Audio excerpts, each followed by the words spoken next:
Good morning, guys. Welcome to Ma Saraswati online classes on the behalf of Balaji classes of mathematics and science. Today you are watching fifth chapter of chemistry, class 10th, periodic classification of element. आज आप periodic classification of elements chapter read कर रहे हैं 10वीं class का 5वां chapter है। तो इसमें आज आप रीड करेंगे इंट्रोडक्शन, उसके बाद हाउ क्लासिफिकेशन इज नेसेसरी, डोवेनाइट्राइड्स जो साइंटिस्ट थे जिन्होंने एलिमेंट्स को अरेंज किया था, उसके बाद उसकी लिमिटेशंस। ठीक है, तो इन सारी चीजों को आप रीड करेंगे। अभी इसको अच्छे से समझाऊंगा मैं आप लोगों को।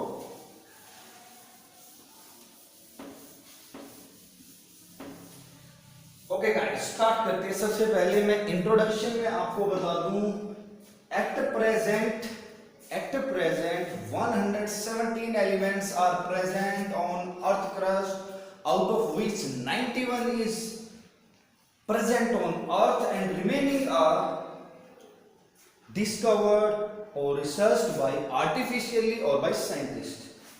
तो 91 एलिमेंट्स वो है जो कि नेचर से हमें मिलते हैं और रिमेनिंग जो साइंटिस्ट के द्वारा डिस्कवर है या आर्टिफिशियली हमें मिले हैं। तो ये इसका इंट्रोडक्शन था। अब बात आती है कि क्लासिफिकेशन करना क्यों नेसेसरी था। स्टूडेंट्स, एक बात को बड़े ध्यान से सुन लो कि जब 117 एलिमेंट्स है और हर एक एलिमेंट की 4-5 प्रॉपर्टीज है, उनकी इलेक्ट्रॉनिक कॉन्फ़िगरेशन, उनकी वैलेंसीज, उनका साइज, एटॉमिक रेडियस, पता नहीं कितनी प्रॉपर्टीज है एक एलिमेंट की।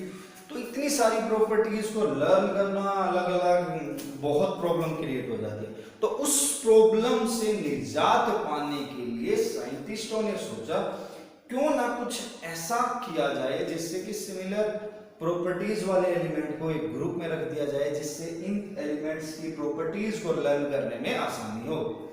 तो इसी प्रोसेस को क्लासिफिकेशन बोला गया।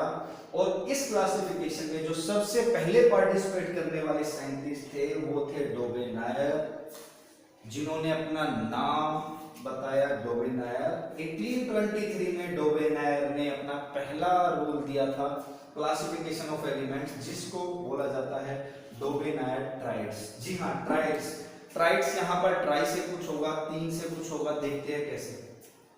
तो पहले मैं आपको डेफिनेशन बताता हूं डोबेनायर ने क्या किया था। According to Dobereiner, he arrange all the elements according to ascending order of their atomic masses. उस टाइम पे डोबेनाइट्राइड्स थे 1823 में, उस टाइम पे 30 से 32 एलिमेंट प्रेजेंट हुआ करते थे।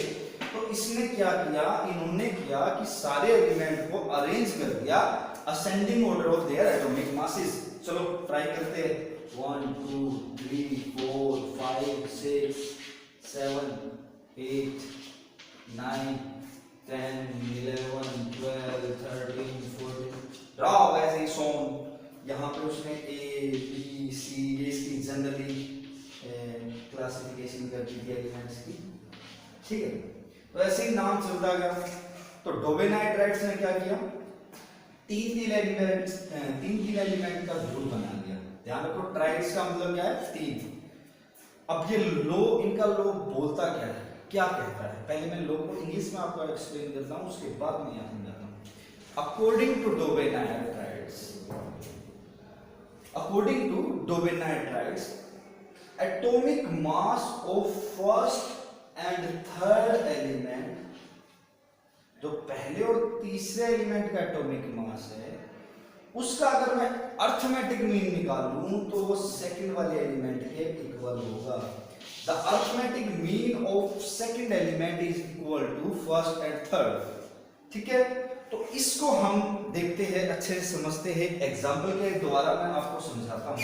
तो यहाँ पर डोबेनाइट्राइड्स ने 3 एलिमेंट्स ले लिए, जनरली सपोज करो ए बी एंड सी। तो सबसे पहले जो पहला एलिमेंट था ए, उसको मैं मान लेता हूं कि वो उस टाइम पे हाइड्रोजन और हीलियम की डिस्कवरी नहीं हुई थी, क्योंकि हीलियम की डिस्कवरी नोबल गैसेस है हीलियम एक, तो नोबल गैसेस में हुई थी। तो हाइड्रोजन हीलियम नहीं थे। उस टाइम पे जो सबसे पहला एलिमेंट था वो लिथियम था, जिसका एटॉमिक मास 7 था। उसके बाद जो सेकेंड एलिमेंट था वो सोडियम था, जिसका एटॉमिक मास 23 था। And third one is potassium, जिसका एटॉमिक मास 39.6 अप्रोक्सीमेट था। ठीक है, तो ये तीन एलिमेंट्स उन्होंने सबसे पहला अपना ट्राइड बनाया था डोबेनाइल ट्राइड्स में। तो उसके बाद उन्होंने क्या किया, फर्स्ट और थर्ड का एटॉमिक मास का अर्थमेटिक मीन निकाला। तो निकालते हैं। अर्थमेटिक मीन होता है कि दोनों के एटॉमिक मास को ऐड करने के बाद जितनी नंबर ऑफ ऑब्जर्वेशन होती है उतनी ही डिजिट नीचे रख दो।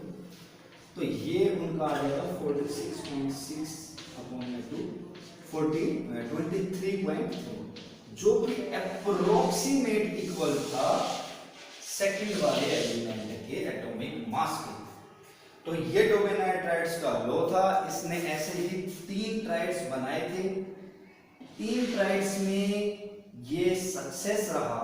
डोबेनाइल ट्राइड्स ने अपने ट्राइड्स जब बनाए तो पहले 3 ट्राइड्स में डोबेनाइल सक्सेस रहा। तो ये इसका लॉ था कि जो फर्स्ट और थर्ड एलिमेंट का अर्थमेटिक मीन होगा वो सेकंड के बराबर होगा। कब? जब एलिमेंट्स को अरेंज कर देंगे ascending order of their atomic masses. ठीक है, अब एलिमेंट को अरेंज करने के बाद उन्होंने ऐसा ये सारी प्रोसेस की, लेकिन उसके बाद भी ये फेल हो गई। इनकी भी कुछ कमियां आई थी, लिमिटेशंस थी। तो लिमिटेशंस मैं आपको बताता हूं। तो मैं आपको लिमिटेशंस बताता हूं डोबेनाइल की। ठीक है, तो उस टाइम पे 30 एलिमेंट हुआ करते थे। तो ये पहले जो 9 एलिमेंट थे, इन्होंने ये 3 ट्राइड्स बना दिए थे, ये बना दिया, ये बना दिया। इसके लिए तो ये एप्लीकेबल हो गया। लेकिन जैसे ही मैं हायर ऑर्डर एलिमेंट्स की तरफ जाता हूं, तो हमने देखा कि जो अर्थमेटिक मीन आ रहा था फर्स्ट और थर्ड एलिमेंट का, उसमें और सेकंड एलिमेंट के एटॉमिक मास में बहुत ज्यादा डिफरेंस आ रहा था, जो कि अप्रोक्सीमेट भी उसके कहीं नियर बाय नहीं था। इसीलिए डोबेनाइल फेल हो गया था higher order of atomic masses element के लिए। तो गाइस, आप लोगों ने periodic classification of elements chapter पढ़ रहे हैं, जिसमें आपने इंट्रोडक्शन पढ़ लिया, क्लासिफिकेशन क्यों नेसेसरी होता है, डोबेनाइल ट्राइड्स क्या था, उसकी लिमिटेशंस क्या थी। अगर इतने टॉपिक में आपको किसी भी बच्चे को कोई भी डाउट है तो अपना डाउट डिस्क्रिप्शन बॉक्स या कमेंट बॉक्स में अपना डाउट लिखकर भेजें, और वीडियो को लाइक और सब्सक्राइब करें, जिससे कि मैं आगे अच्छी से अच्छी वीडियो आप लोगों तक पहुंचा सकूं। Thank you for watching this video.